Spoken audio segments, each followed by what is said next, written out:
Hello friends, कैसे हैं आप सब। मुझे उम्मीद है आप सब लोग बहुत ही बढ़िया होंगे। तो आज है हमारी क्लास नंबर 2 ज्योग्राफी की, जिस पे मैंने बताया था कि समुद्र विज्ञान की बात करेंगे, ओशियनोग्राफी की। तो इसमें सबसे पहले हम पढ़ेंगे महासागर, उसके बाद में सागर या जिसे हम समुद्र कहते हैं, और लास्ट में खाड़ियों के बारे में जानेंगे। महासागर क्या है? महासागर पृथ्वी पर व्याप्त व विशालतम जलराशियां हैं जो कि महाद्वीपों से घिरी होती है या महाद्वीपों के मध्य अवस्थित होती है।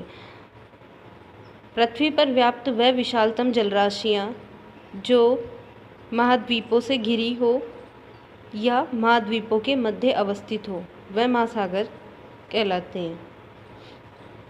इसे हम इस तरीके से मानचित्र के द्वारा समझ सकते हैं। महासागर: दक्षिणी महासागर, आर्कटिक महासागर और हिंद महासागर, प्रशांत महासागर,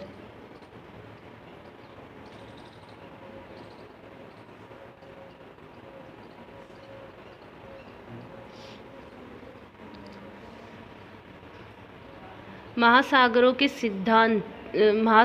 के सीमांत भागों में अवस्थित वह जलराशियां जो महाद्वीपीय तटों या स्थलाकृतिक तटों से घिरी होती है उन्हें ही सागर कहा जाता है। सागर किसे कहते हैं? जो कि महासागरों के सीमांत भागों में अवस्थित वह जलराशियां जो महाद्वीपीय तटों या स्थलाकृतिक तटों से घिरी होती है उन्हें सागर कहा जाता है। जैसे कि ये प्रशांत महासागर है, यहाँ पे अटलांटिक महासागर है। ये क्या हो गया? महासागर। अब इनके बीच में अवस्थित कैरेबियन सागर, तो ये हो गया सागर। तो ये सागर किसे कहते हैं?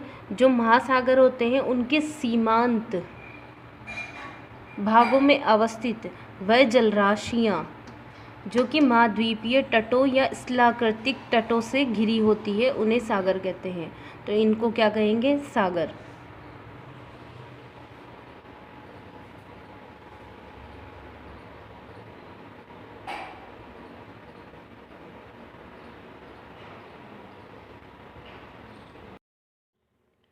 समुद्र विज्ञान भौतिक भूगोल का एक महत्वपूर्ण अंग, जिसमें सागरीय जलराशियों के भौतिक रासायनिक गुण, जल परिसंचरण, जैव पारिस्थितिकी एवं संसाधनों आदि का अध्ययन किया जाता है।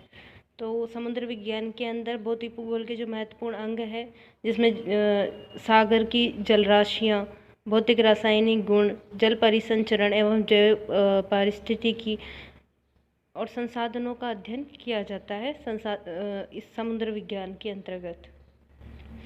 पृथ्वी की सतह पर व्याप्त वह विशालतम जलराशियां जो महाद्वीपों से घिरी होती है।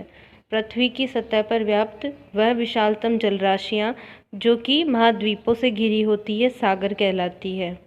या महाद्वीपों के मध्य अवस्थित पृथ्वी की विशालतम जलराशियां सागर होती हैं। महासागरों की संख्या 5 है। जो महासागर है उनकी संख्या 5 है। प्रशांत महासागर, अटलांटिक महासागर, हिंद महासागर, दक्षिण महासागर और आर्कटिक महासागर।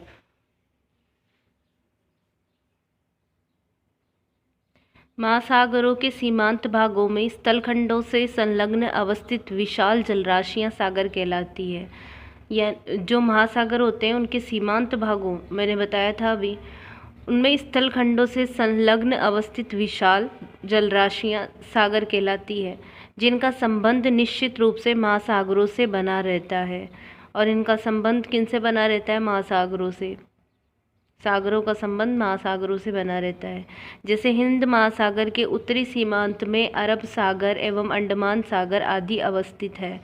तो ये जो अरब सागर और अंडमान सागर है, इनका संबंध किससे हो गया? हिंद महासागर से। जल विज्ञान की परिभाषा के अनुसार, जो जल विज्ञान है उसकी परिभाषा के अनुसार अगर हम देखें तो तटों से संलग्न वह विशाल जलराशियां जिनमें तरंगों एवं धाराओं के साथ साथ ज्वार भाटा के प्रभाव परिलक्षित होते हैं उन्हें सागर कहा जाता है। तो समुद्र विज्ञान जल विज्ञान के अनुसार अगर हम देखें सागर की परिभाषा, तो तटों से संलग्न वह विशालतम जलराशियाँ जिनमें तरंगों और धाराओं, कौन कौन तरंग और धाराओं के साथ साथ जो ज्वार भाटा का प्रभाव परिलक्षित होता है उसे ही सागर कहते हैं। इसके साथ ही इसके विपरीत यदि कोई जलराशि चारों ओर से स्थल घंटों से घिरी हो, यानी कोई भी जो जलराशि है वो चारों ओर से यदि स्थल खंडों से घिरी हो एवं उसका संपर्क महासागरों से नहीं हो, चारों ओर से स्थल खंडों से घिरी हुई हो और उसका संपर्क महासागरों से नहीं हो, तो उसे झील कहा जाता है, उसको झील कहा जाता है। जैसे कि कैस्पियन सागर, मृत सागर, काला सागर आदि सभी झील है, सागर नहीं है। मैंने अभी मानचित्र में आपको बताया था कैस्पियन सागर। तो ये सागर सागर ना होके झील है, उसमें मैंने अलग से इंडिकेट कर रखा है कि झील है, सागर नहीं है।